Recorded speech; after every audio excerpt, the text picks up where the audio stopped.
Iki naujųjų metų liko tik 4 dienos ir mes šią dieną gaminsime šventinę lėkštę, pusiau salotos, pusiau užkaitis. Ingredientai.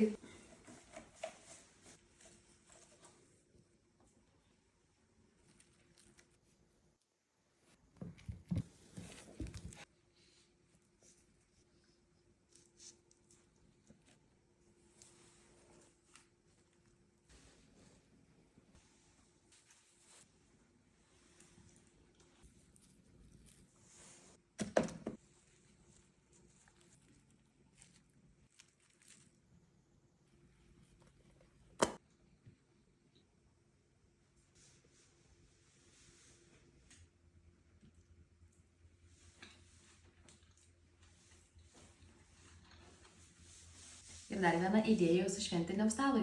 Spalvinga ir skanu, tik tai trūksta putojančios taurės.